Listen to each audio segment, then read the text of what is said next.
LandryFootball.com. Chris, I hope you're having a great day. Welcome into the game in Tuscaloosa. I am doing well. Good to be with you, Ryan. How are you? Hey, very good. Very good. Just spending a lot of time looking back at this Alabama-Texas A&M game. I'd love to get your thoughts and sort of get your evaluation of what you thought of Alabama-Texas A&M. Well, it wasn't Alabama's best performance. I certainly thought that something to be denied in terms of the defensive effort. I think the run fits weren't as good as they have been, I think that overall they managed to be able to work their way through some of the issues, but it just wasn't as clean a performance. It's just little things. It's just getting hooked inside when you've got to be able to set the edge. It's just being able to be a little bit off on your run fit here or there. And we talked about it last week. The one thing about this A&M team is overall they may not be in great shape, but they do have some speed. So if you get hooked inside, they have some ability to be able to make a play here or there, and I thought they got them for a couple of chunk plays.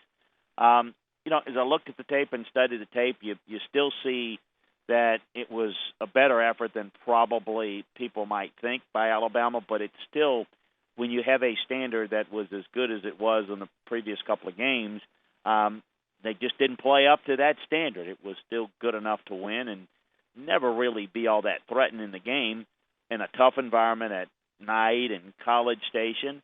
But certainly by their standards, which is they've kind of set up at a different level, not quite as crisp as you'd like to have. Let me ask you about John Chavis here for a couple of minutes. It seems like when you look at defensively, he really had a good game plan against Alabama's offensive attack.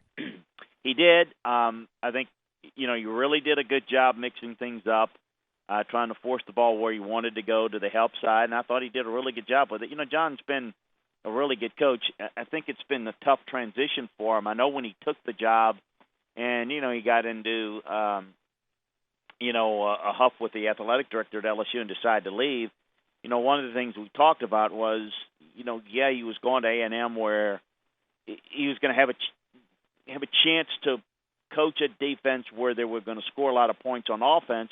But one of the things we talked about was now, your good defense is going to be defined a little differently. If you remember, he was coordinating the defense when Alabama beat him in the championship game, and they had that great defensive year where no one could score on them.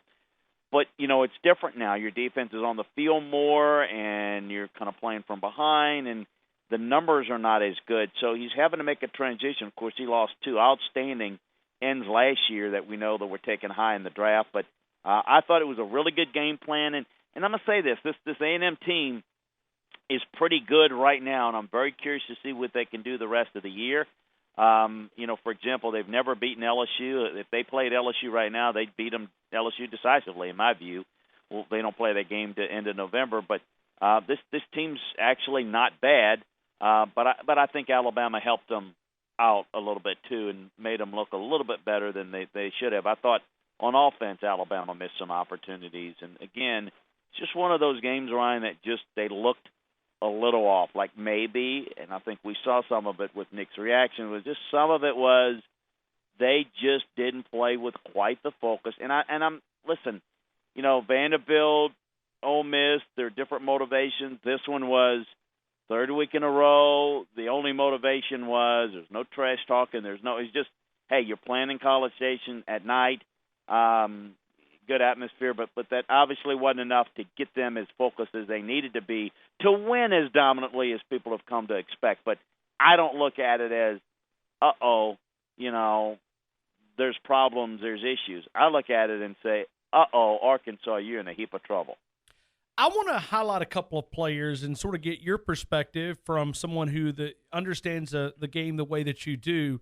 Let me start with Minkah Fitzpatrick. Unbelievable football player that can play a lot of different positions. Got a huge future in the National Football League, but you could certainly make the case that he's the MVP in Tuscaloosa.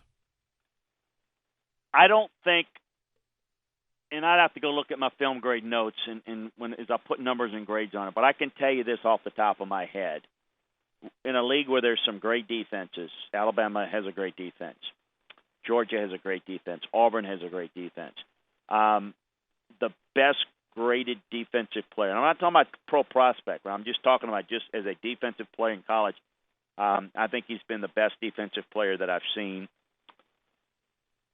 Well, certainly in the SEC, and I think that I would put him in the top handful of best players I've seen defensively in the country.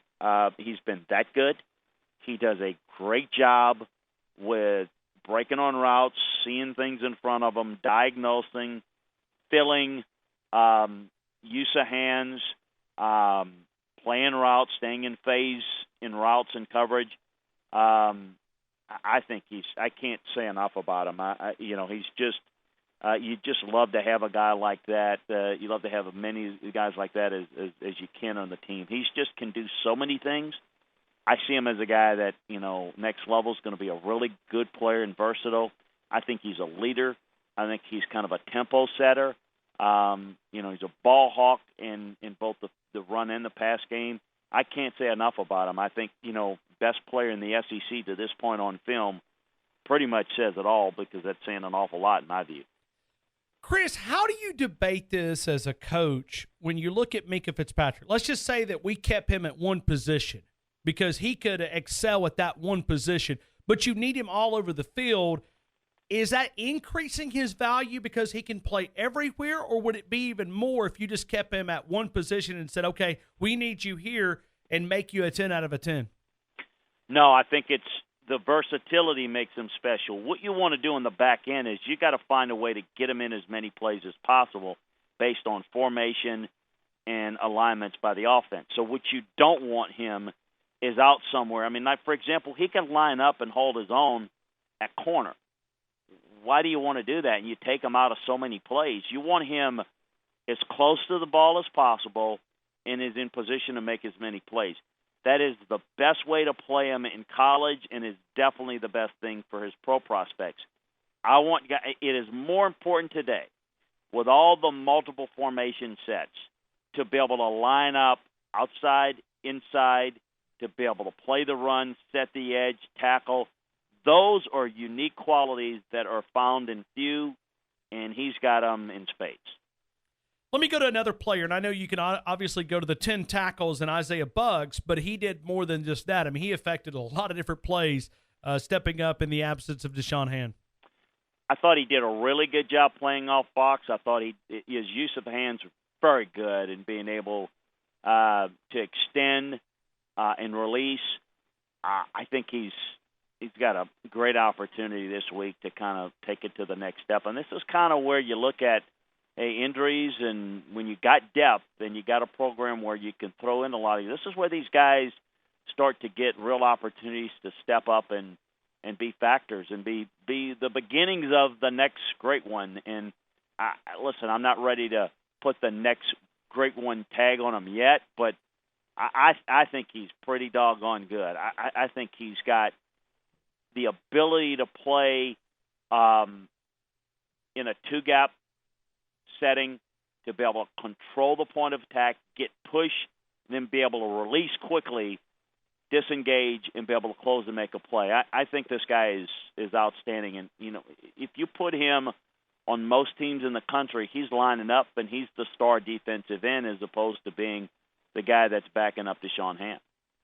Chris, when you look at this defense, and we're at the halfway point right now, 6 games into a regular season, where do you think this defense needs to take some more steps forward?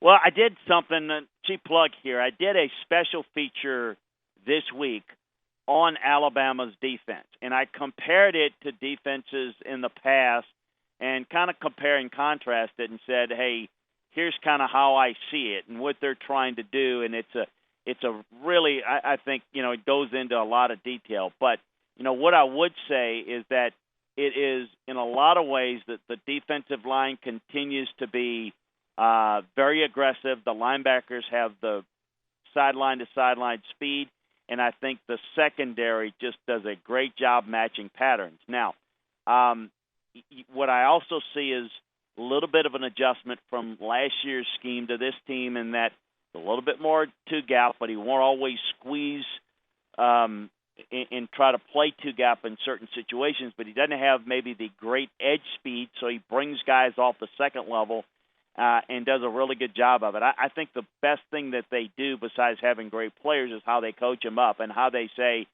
this is what this guy does, this is what we're going to ask him to do, and we're not going to ask them to do anything that's really out of their skill set. So how they bring pressure is a little bit different than last year, mostly second level. But what I noticed, and I charted it, and I think it's real interesting. I charted all the different formations that they've utilized to this point this year, and it's incredible. We don't have in 2 segments the time to go through it, but the 3-4s, the 3-3-5, the overs, the okie looks, the split looks, the odd, the eagle, the strike, the 4-3 under, using the outside backers and the defensive end and 9 techniques. They're doing multiple things, even more so than they've done them in the past, and I think it's just an indication of how well coached they are and put in a position to make plays. I think it's a really good defense, and the reason why they're doing some of these things is just to get more speed on the field. I mean, you got with Bugs in hand and Payne, that these guys are big-time playmakers, but, I think that with much two-gapping as they do on early downs, they like to get to their speed in passing situations, and that's why, look, they're dominant against the run, and you're best off throwing on them on early downs, but they do a good job of matching patterns, particularly, when they go in 2-man patterns. They jump all over that. You're almost better off going spread against these guys and trying to get the ball out quickly. It's just kind of pick your poison, but running against this team is futile. And then when they get into their speed looks, it makes it very difficult because you're normally doing it in 3rd and long. Chris, let me go to the offensive side of the football. For the first 3 days here, we've taken a lot of phone calls, a lot of messages that Alabama fans want to see more from the passing attack. I'm just curious where you see Alabama's passing attack and how can it improve? Well, I don't think you're going to see a lot more from it. I think you're going to see, as we've talked about, Ryan, some gradual improvements that's not going to jump out at you as a fan. It's going to be some subtle things that they're doing. Now, what I am seeing that maybe others don't see is the ability for the young quarterback, Jalen Hurts, I still call him young, the ability to find his secondary option. And that is not something he's ever been able to do. He's becoming more comfortable with that. And I've got, by the way, in my podcast tomorrow, I'm going to spend a great deal of time going over how this Alabama offense has changed and evolved from last year. We've had the conversation about, what they did with Lane Kiffin and how they've evolved and how he kind of looked at Sark's philosophy and decided that he wanted to do something different, and now he's got Brian Daboll.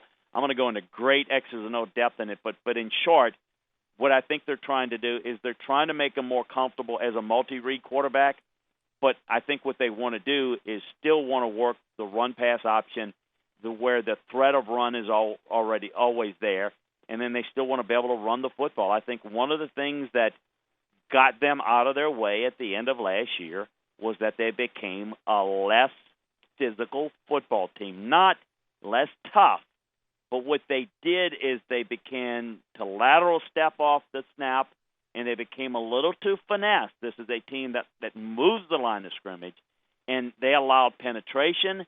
I thought it got the quarterback in trouble. I thought it got defenses a chance to get the run game going lateral instead of downhill, and I thought it cost them. It only cost them in the championship game, but I saw some of the issues against Washington that didn't manifest itself in a loss, of course, but to me, I thought that lack of coming off the ball and controlling and moving the line of scrimmage was probably the difference between giving Deshaun Watson 1 or 2 less possessions and the difference between us talking about Alabama potentially going for a three-peat versus, losing that close game. So if you're waiting for this Alabama offense to become this drop back and we're going to spread it around and throw it, you're going to be disappointed. You soon maybe go hunting because you're not going to see that. This is going to be what they are. And this is what their identity is and what it's going to continue to be. And you're going to see more variations from it with the RPOs. You're going to see some vertical passes as people overplay the run. That's going to happen a little more.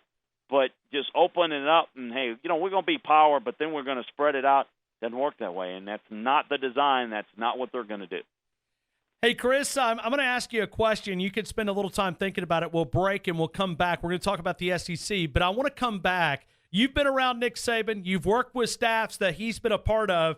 He used this word rat poison in describing the media. I'm just curious if you've ever heard it. I'll let you answer that on the other side, but you've been around Nick Saban as long as anybody. I'm just curious to hear your thoughts on the other side. We're talking to Chris Landry. It is LandryFootball.com, as he has mentioned a couple of different very unique articles and a podcast talking about Jalen Hurts in Alabama, and it's not just college football. It's the NFL, too. Now, I'm an NFL guy. I like the NFL. I like to follow these Alabama guys. Alabama's got a ton of players right now. You can learn more about gaining exclusive access. It's very simple, less than a magazine subscription. LandryFootball.com, LandryFootball.com, whether it's the NFL, the draft, the college, the fantasy, recruiting, coaching, scouting. He's worked as a coach, a scout, as an administrator. Chris Landry, each Wednesday right here, beginning at 4 o'clock, the LandryFootball.com report right here on the game. We'll continue with Chris Landry right here in Tuscaloosa on Tide 102.9. 100.9 of the all-new Tide 102.9 app. Chris, you've worked with Nick Saban for a long time. Have you ever heard the word rat poison described as the media members?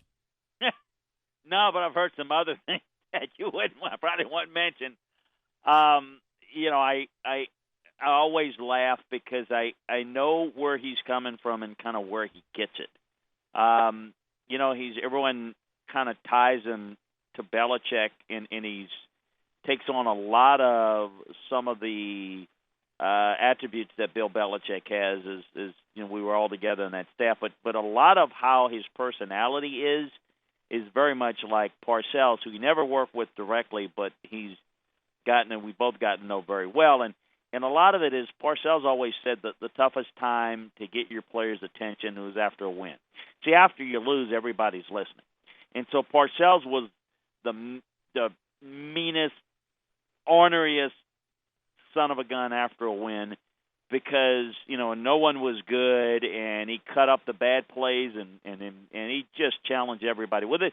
This is kind of what Nick's belief is. His whole philosophy is, in order for his team to be great, he's got to get them to focus on the little things, and it's a challenge to do it. He does it to them privately on a constant basis.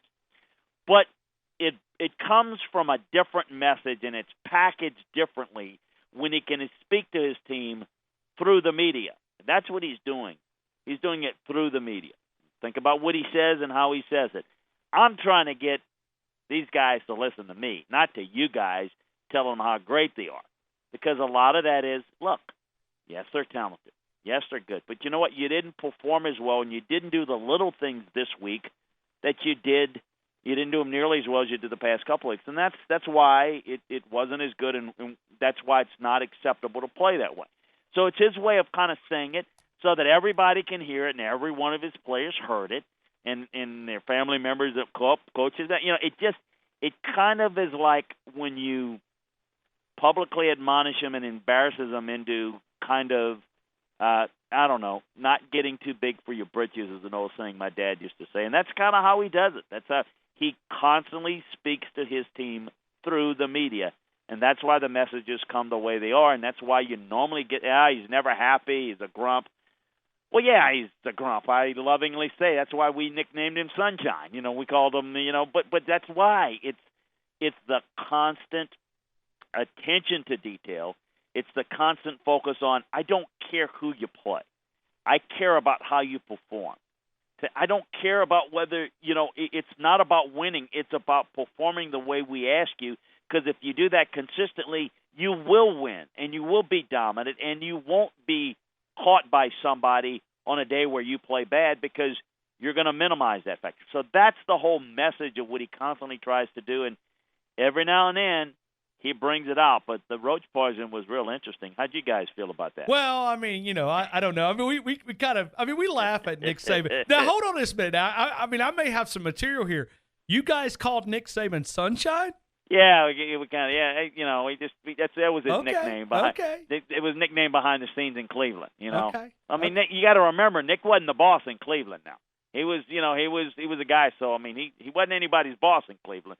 So that was kind of the nickname there, was Sunshine. I think it was Al Groh that nicknamed to that. And so that was kind of the thing, because he was, known as he wasn't the listen, he doesn't do warm and fuzzy, and that's great. That's fine. He is that focused, and I actually think he's got a really good personality when you get to know him. Just like Bill Belichick, people think he's an ogre. He's one of the funniest guys you ever want to meet, but the behind the scenes, that's what I believe it was Al Groh that nicknamed the Sunshine. Okay. Well, I listen. We don't have small talk with Nick Saban. What you see on TV is what you get. I mean, listen. That's it. Hey, listen, Chris. I'm gonna come guilty here. Coach Saban has said probably 3 words to me in covering him for 10 years.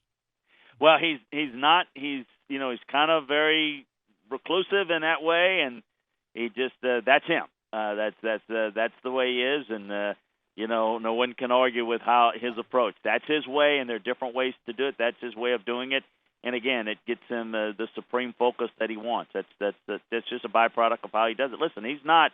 It's not a lot of warm and fuzzy. A lot of it is just right down the business with Nick, that's just his personality. But I thought when I heard the comment, here's what went through my mind. I thought it was a setup because Arkansas and Tennessee is not going to challenge Alabama. They're just not. I thought it was more about the future because the next couple of weeks, we're going to hear blowout for the next couple of weeks with Arkansas and Tennessee coming to Tuscaloosa. I thought it was one of those that he was trying to prepare his team for the future of going, hey, you got to listen to me. And I wouldn't put it past him. It is. It is. That's exactly what I'm saying. It's about getting his team to perform better because down the road, if you play sloppy, A&M's not good enough to beat you. Neither is Arkansas, neither is Tennessee, neither is LSU, neither is Mercer, and probably neither is Mississippi State. But if you play poorly, there's somebody that can beat you. So, again, that you're 100% on it. That's maybe I didn't say it right. That's why he does that.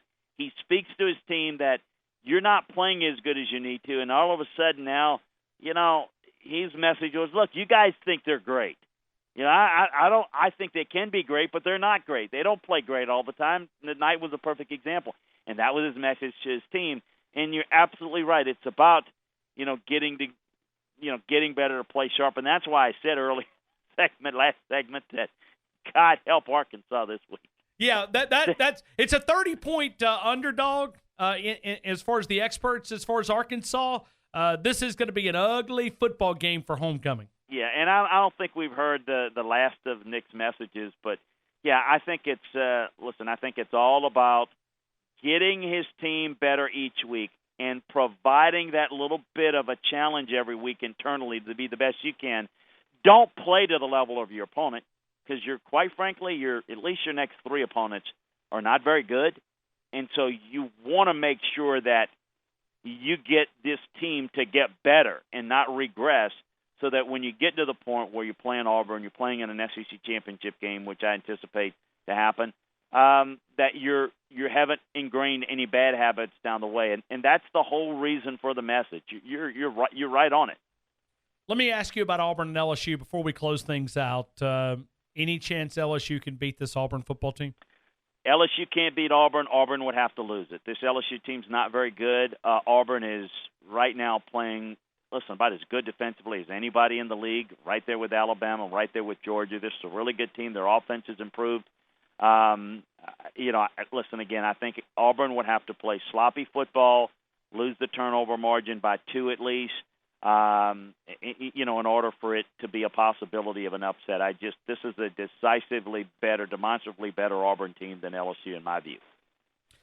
Hey, Chris, I love the website, love the information. I mean, listen, I'm getting text messages left and right, tweets, how people enjoy the segment, and I certainly appreciate it. Let me talk about LandryFootball.com. I'm going to throw it back to you and have a chance to invite people to the website.